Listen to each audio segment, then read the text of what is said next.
Salut les amis, voilà on se retrouve pour une nouvelle vidéo qui cette fois-ci ne va pas parler des pirates. On va passer de l'autre côté de la balance, on va parler des marines et plus particulièrement des amiraux. Donc du coup comme vous l'aurez vu, je vais parler de la puissance des amiraux. Du coup je vais vous dire pourquoi selon moi je pense que tel ou tel amiral est plus puissant qu'un autre. Et justement je vais me baser sur certains faits, sur ce qui s'est déjà passé dans le manga. Et je ne prendrai pas en compte les amiraux qu'on n'a pas encore vu, donc le taureau vert, je n'en parlerai pas, et Aokiji qui n'est plus un amiral, je n'en parlerai pas bien sûr. Et du coup, ça sera une comparaison entre Akainu, Fujitora et Kizaru. Donc je vais vous dire pourquoi, selon moi, je pense que tel ou tel est plus puissant, et du coup, je vais vous faire un classement, et bien sûr, tout ça, ça sera après l'intro. Allez, c'est parti.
Alors, avant de me lancer directement dans la comparaison des puissances des différents amiraux, je vais d'abord vous faire une petite présentation vite fait de chaque amiral, de ce qu'il a déjà fait pour ceux qui ne sauraient pas. Donc du coup, je vais commencer bien évidemment par l'amiral en chef, Akainu, alias le chien rouge. Il a mangé le fruit du magma. Et c'est l'homme qui a affronté en tête à tête l'homme le plus fort du monde, Barbe Blanche, rien que ça. Ensuite, on a Fujitora, c'est un nouvel amiral qui est apparu après l'ellipse. Et à Dressrosa, il nous a juste montré une petite partie de tout son pouvoir. On a bien sûr hâte de voir l'autre étendue. Il a mangé un fruit du démon qui n'a pas encore été nommé, mais qui lui permet de contrôler la gravité. Et c'est un fruit vraiment super puissant. Et ensuite, nous avons Kizaru, alias le singe jaune. Il a mangé le fruit de la lumière. Et c'est l'amiral qui a été envoyé à Shabandi à cause du problème que Luffy avait créé, et à lui tout seul il a failli décimer l'équipage des Mugiwara. Heureusement que Riley était là. Donc voilà, nous avons trois amiraux, tous les trois super puissants, et nous allons devoir les départager, et je vais vous expliquer comment ça se passait, comment on va les départager.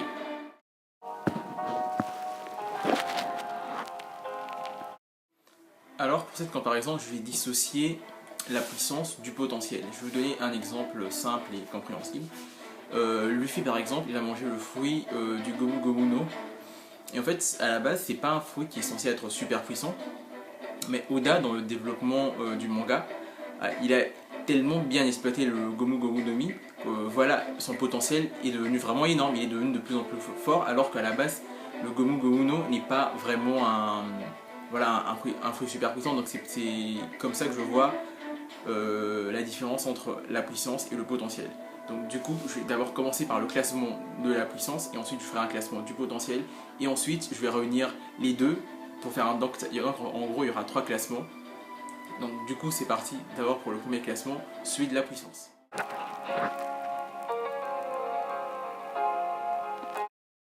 Alors pour ce classement selon la puissance, je mettrai en troisième position, tenez-vous prêts, le singe jaune alias Kizaru.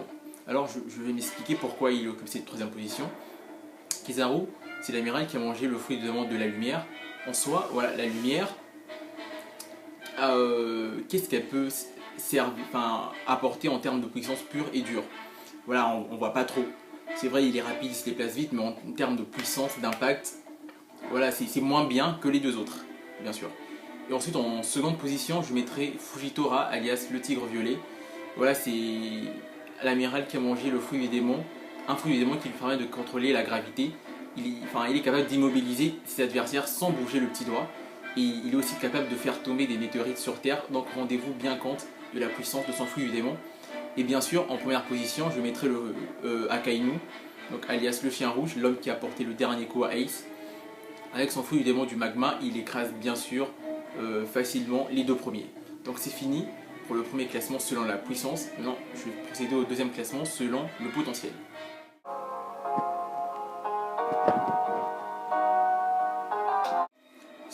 Alors pour ce classement selon le potentiel, voilà, j'avais déjà expliqué selon le potentiel, c'est-à-dire je prends le personnage, je prends son fruit du démon et on imagine ensemble jusqu'où il peut aller avec. Donc même si ça n'arrive pas, même si Oda ne l'exploite pas jusque là, mais voilà, on s'imagine juste.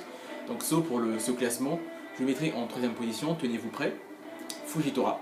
Alors je m'explique pourquoi il est en troisième position cette fois-ci, c'est parce que son fruit il est vraiment énorme niveau puissance pure et dure, mais voilà, niveau potentiel, voilà, je ne vois pas trop ce qu'on pourrait faire de plus avec. Oui, c'est vrai qu'on pourrait imaginer un truc du style l'éveil du fruit du démon de Fujitora où il pourrait immobiliser une centaine de personnes ou des immeubles entiers, mais voilà, je vois pas trop l'utilité de tout ça. Enfin, si ça pourrait être utile, mais comparé à ce qui arrive comme potentialité, c'est juste moins bien. Donc, du coup, en seconde position, je mettrai cette fois-ci le chien rouge, alias Akainu, donc je m'explique. Akainu a un fruit du démon vraiment super puissant. Et niveau potentialité, on pourrait imaginer un volcan vivant qui se déplace, qui est capable de faire fondre tout ce qui touche, voilà, de faire en sorte que tout son environnement ne soit que de lave et tout. Mais voilà, c'est juste que comparé au premier, qui est bien sûr Kizaru, il n'arrive pas à l'agir. Pourquoi? Parce que Kizaru, c'est quelqu'un qui a le fruit de la lumière, donc imaginez-vous un peu tout ce qu'on pourrait faire avec tout ce que Oda pourrait faire avec ce fruit. Quelqu'un capable de se déplacer à la vitesse de la lumière, l'éveil de son fruit de démon, un gars qui serait que lumière. Donc en fait, le gars, on pourrait ne même pas le voir, ne même pas le toucher. Donc pour moi, Kizaru, dans ce classement, il arrive incontestablement à la première place. Et bien sûr, c'est vraiment dû à la particularité de son fruit de démon qui permet d'imaginer tout et rien en fait. Donc du coup, on va passer au troisième classement qui consiste à rassembler les deux premiers, donc puissance, potentiel, mettre les deux ensemble et en gros voir pourquoi tel ou tel est plus puissant que l'autre. Allez.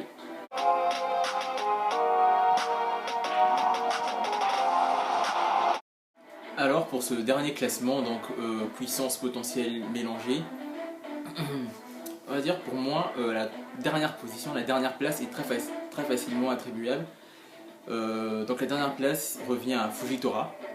Pourquoi? Parce que bien que du côté puissance, il est vraiment un potentiel énorme, mais sa très faible potentialité fait en sorte qu'il atterrisse en troisième position.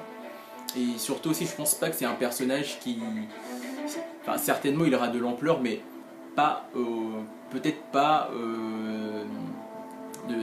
du même poids que les deux premiers.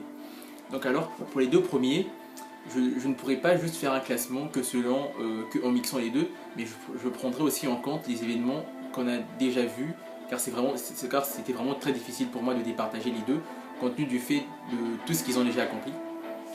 Donc du coup, quand je prends en compte tout ce qu'ils ont déjà fait, donc le fait que Akainu, alias le chien rouge, soit amiral en chef, qu'il ait affronté durant l'ellipse Aokiji, voilà, que les deux ensemble ont carrément fait changer le climat de toute une île.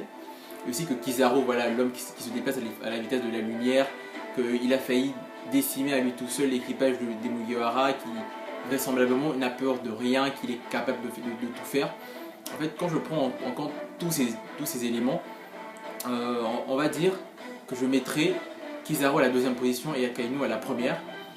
Bien que voilà, selon les personnes, ce classement va très certainement changer. En fait, pour moi, ça dépend juste de comment Oda va utiliser Kizaru. Car Oda peut exploiter Kizaru de telle sorte que voilà, il puisse devenir plus fort que Akainu. Mais si Kizaru n'est pas exploité à tout son potentiel, voilà, je le vois moins fort que Akainu, qui déjà lui sera très certainement très bien exploité. Donc c'est pour ça qu'en gros je mets Akainu au-dessus de Kizaru, parce que c'est l'amiral en chef. parce que voilà, potentiel puissant, pour moi il est un temps au-dessus.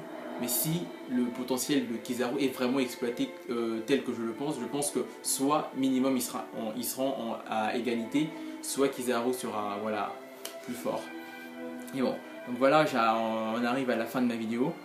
J'espère qu'elle vous aura plu. Et voilà, si elle vous a plu, vous lâchez un petit like, vous commentez, vous me donnez votre avis selon le classement, potentiel, puissance, les deux mélangés. Voilà, on va discuter sur les commentaires, je lirai tous les commentaires. Donc abonnez-vous si ce n'est pas déjà fait et à la prochaine pour la prochaine vidéo. Allez.